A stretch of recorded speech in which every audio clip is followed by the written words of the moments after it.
उपस्थित सभी अध्यापकगण, प्यारे बच्चों, अभी बच्चों के द्वारा बहुत ही अच्छे हिंदी और इंग्लिश में स्पीच हुए। मेधा ने अभी बहुत अच्छी कविता भी पढ़ी। भारत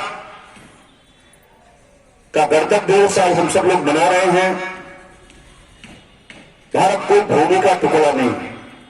दुनिया के अगर देशों का संविधान हम पढ़ते हैं, उनकी संस्कृति को अगर हम देखते हैं, तो उनकी संस्कृति में देश का मतलब एक भूमि का टुकड़ा है। लेकिन भारत की संस्कृति हजारों वर्ष पूर्व से हम इसको मातृभूमि मानते हैं, मां मानते हैं, जमीन का टुकड़ा नहीं मानते। इसलिए अगर आप देखेंगे कि इस मातृभूमि पे अगर सर्वोच्च बलिदान करना अगर किसी ने पूरी दुनिया की धरती पर अगर देखा जाएगा तो भारत में ही मिलता है। प्यारे बच्चों, आज का दिन सबसे पहले तो लाखों क्रांतिकारियों को नमन करने का दिन है, जिनके बलिदान के ऊपर आज हम सब लोग 72वां गणतंत्र दिवस मना रहे हैं। हम सब लोग अगर भारत का इतिहास पढ़ेंगे तो भारत के इतिहास में जब हमारा देश गुलाम था,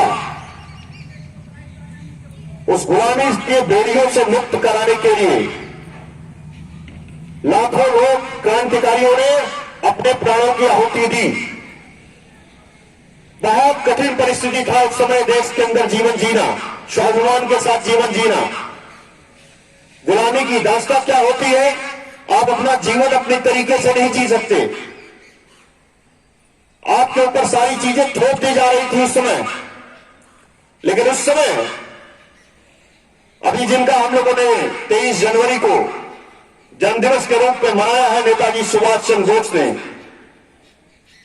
उन्होंने कहा था कि आजादी हम कोई भीख में नहीं लेने वाले हैं अंग्रेजों के द्वारा। आजादी हम छीन के लेंगे, ये मेरा जन्मसिद्ध अधिकार है, ये भारत भूमि हमारी है। तुम लोग यहां तो आक्रमणकारी आए हो, तुमको यहां से जाना पड़ेगा, उसके लिए चाहे जो भी बलिदान हमको देना पड़ेगा हम देंगे। उनके आह्वान पे उन्होंने कहा कि आजादी अगर पाना है तो लड़ना पड़ेगा। उन्होंने कहा था देश के नौजवानों से उस समय कि तुम मुझे खून दो, मैं तुम्हें आजादी दूंगा। और नेताजी सुभाष चंद्र बोस के ही आह्वान के ऊपर जब भारत देश आजाद हुआ, आप सब लोग को एक मैं कहानी बताना चाहता हूं, यथार्थ है इतिहास का। जब भारत देश आजाद हुआ तो उस समय देश में पंडित जवाहरलाल नेहरू की सरकार बनी। देश के प्रथम प्रधानमंत्री पंडित जवाहरलाल नेहरू बने।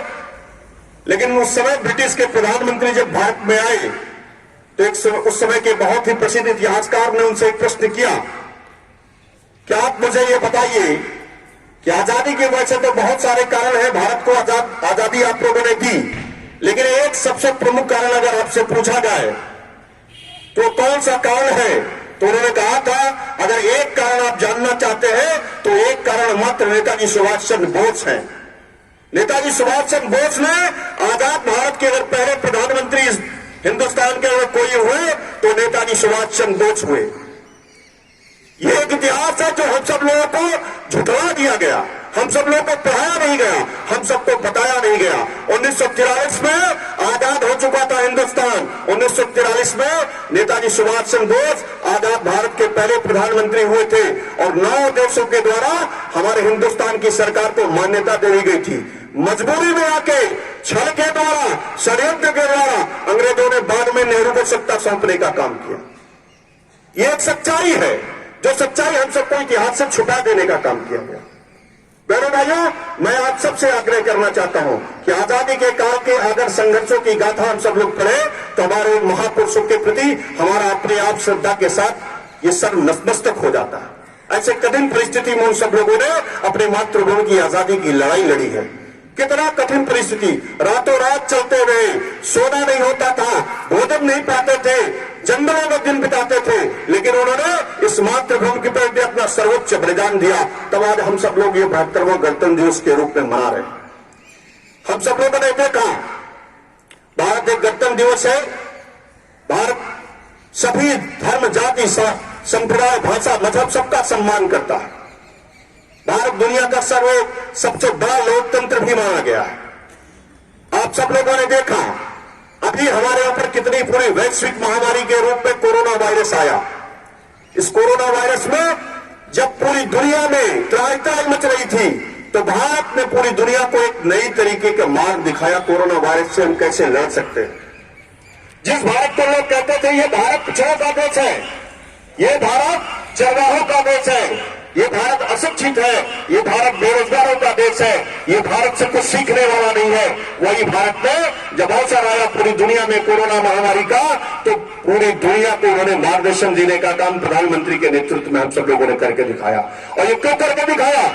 क्योंकि हमारी संस्कृति में एक था कि सर्वे भवन्तु सुखिनः सर्वे सन्तु निरामया सर्वे भद्राणि पश्यन्तु मां कश्चित् दुःख भाग् भवेत्। हम पूरे विश्व को अपना परिवार मानते हैं, इस नाते भारत भूमि में आप देखेंगे कोरोना महामारी से लड़ने में भारत ने सर्वोच्च पूरी दुनिया को मार्गदर्शन करके दिखाया। सबसे कम संक्रमित रेट हमारा है और मृत्यु दर भी हमारा सबसे कम है। उसके पीछे का कारण क्या रहा? उसके पीछे का कारण जब पूरी दुनिया के डॉक्टरों के हाथ पांव खुल गए तो हमारे देश के उन डॉक्टरों के प्रति भी आज नतमस्तक होने का दिन है जिन्होंने अपने प्राणों की आहुति भी लगा दी। अपने प्राणों की चिंता न करते हुए हमारे देश के लोगों को कोरोना संक्रमण से बचाने के लिए ऐसी महामारी में दिन रात एक करके मेरे व्यक्तिगत बहुत सारे डॉक्टर्स हैं मेडिकल कॉलेज में जानने वाले, उनको मैं जानता हूं। उनके परिवार के लोग रोते रहे रात भर बैठ के, लेकिन कोविड के अंदर सेंटर के अंदर जाके उन्होंने लोगों को जान बचाने का काम किया है। आप कल्पना करिए जब हम सब लोग घर में बंद हो गए तो हमारे यही स्वच्छता कर्मचारी जो हमारे गली मोहल्ले में आके सफाई कर्मचारी है, ये सब लोग घर घर आके संक्रमण को साफ करने का काम करते थे। नगर निगम के उन कर्मचारी घर घर मोहल्ले में गंदगी के अंदर बीच में जाके उन्होंने सैनिटाइज करने का काम किया। पुलिस के वो जवान जब हमारे घर के लोग कोरोना वायरस से संक्रमित होने के बाद परिवार के लोग साथ में हॉस्पिटल जाने के लिए तैयार थे तो पुलिस के उन जवानों के प्रति भी हम नतमस्तक होना चाहिए कि उन्होंने हमको हॉस्पिटल पहुंचाने का काम किया। ये हमारी संस्कृति का हिस्सा रहा, इस नाते मैं विजय पा पाया। और बड़े भाइयों, प्यारे बच्चों, मैं आज अपने देश के उन महान वैज्ञानिकों के प्रति भी नतमस्तक होना चाहता हूं। आप कल्पना करिए जिस भारत को मेडिकल साइंस में लोग सबसे पिछड़ा हुआ मानते थे, उस भारत में जब कोरोना महामारी के खिलाफ लड़ने की आवश्यकता हुई तो हमारे देश के यशस्वी वैज्ञानिकों ने दिन रात एक करके घर परिवार बच्चों की चिंता किए बिना कोरोना वायरस से महामारी से संक्रमण से बचाने के लिए वैक्सीन बना के, और एक नहीं पूरी दुनिया ने जब एक वैक्सीन नहीं पाई तो हमारे देश के यशस्वी वैज्ञानिकों ने दो वैक्सीन स्वदेशी बना के और पूरी दुनिया को यह दिखा दिया कि मेडिकल साइंस में भी भारत पूरी दुनिया का सिरमौर है। मैं बधाई देना चाहता हूं देश के यशस्वी प्रधानमंत्री को भी, जिन्होंने भारत की उस संस्कृति को, भारत जो कहता है अयम निजा गणो वेति लगना गणना लक्ष्येत्साम उदार चरिताराम तो वसुधैव कुटुंबकम। भारत के यशस्वी प्रधानमंत्री ने जब पूरी दुनिया के लोगों ने कोरोना महामारी से लड़ने के लिए अपने इंस्ट्रूमेंट बेच के व्यापार करने का काम कर रहे थे, उस समय भारत के यशस्वी प्रधानमंत्री ने कोरोना महामारी के वैक्सीन को पूरी दुनिया को फ्री ऑफ कॉस्ट देके भारत के उस मानवता की रक्षा के लिए, भारत के उस यशस्वी परंपरा की रक्षा के लिए उन्होंने कहा कि कोरोना की वैक्सीन हम पड़ोसी मित्रों को फ्री ऑफ कॉस्ट देंगे, क्योंकि ये मानवता की रक्षा के लिए वैक्सीन बनाया गया है। आज नतमस्तक होने का दिन हम लोगों को देश के वीर जवानों के प्रति भी है। आज आजादी का क्षण है तो हमारे वीर जवानों के प्रति है, जो चाइना विस्तारवादी नीति के सामने अपना सीना ताने खड़े हैं, और चाइना अगर हमारे देश की सीमाओं का अतिक्रमण करता है तो उनकी गर्दन मोड़ के तोड़ देने का भी काम हमारे वीर जवान के लोग करते हैं। आप कल्पना करिए इस वर्तमान यहां हम सब लोग हैं, टेम्परेचर जब 14-15 डिग्री है तब हम सब लोग ठिठुर रहे हैं, लेकिन सियाचिन की उस धरती के ऊपर कल्पना करिए जो बॉर्डर के ऊपर हमारे सैनिक खड़े हैं, -50 डिग्री टेम्परेचर के ऊपर भी हमारी मातृभूमि की सीमाओं का रक्षा के लिए खड़े हैं। आज हम सबको इस आजादी को अक्षुण्ण रखने के लिए हम सबको अपने देश के प्रति अपने कर्तव्यों का पालन करने के लिए निश्चित तौर से कुछ संकल्प लेना पड़ेगा। यह देश हमारा है, यह संस्कृति हमारी अच्छी रहनी चाहिए, हम रहे न रहे, लेकिन देश के प्रति हमारा कर्तव्य जो है सदैव अमर रहता है। बच्चों, इतिहास गवाह है कि जिन्होंने परमात्मा के लिए, समाज के लिए, राष्ट्र के लिए, देश के लिए जिया है, वही इतिहास में गाए जाते हैं।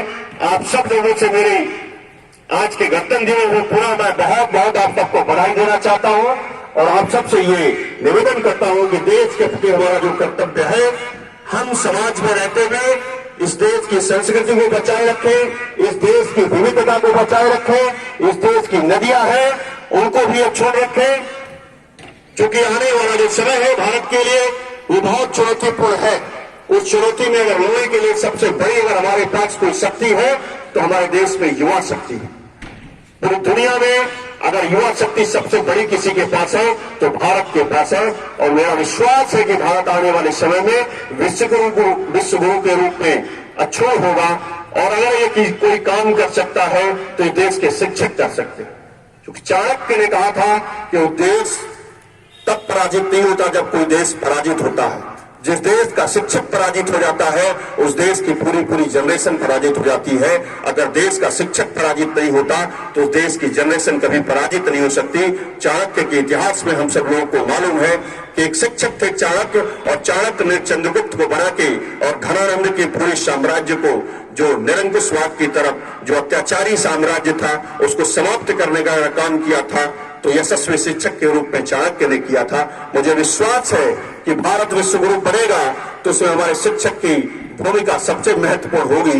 मैं आज के दिन में अपने सभी प्यारे शिक्षकों को भी बहुत बहुत बधाई देना चाहता हूं, प्रिंसिपल मैम को, आप सबको देश के 72वें गणतंत्र दिवस की बधाई देते हुए अपने निवेदन समाप्त करता हूं। मैं चाहता हूं कि मां भारती की एक ऐसे जयकार आप सब लोग लगाइए कि हमारे देश में यशस्वी प्रधानमंत्री जो दिल्ली के अंदर 7 लोक कल्याण मार्ग पे बैठे हैं, उनको यह लगना चाहिए लखनऊ से स्वर्णिम पब्लिक स्कूल की धरती से एक ऐसा भारत माता का गुंजायमान हुआ है जो हमारे स्वर्ग में बैठे हुए भारत माता के लाखों क्रांतिकारी हैं। उनको यह विश्वास भी होना चाहिए कि आप सब लोग इस भारत की आजादी को अक्षुण्ण रखने वाले हैं। एक ऐसा गगनभेदी मां भारती का जयकार आप सब लोग लगाइए।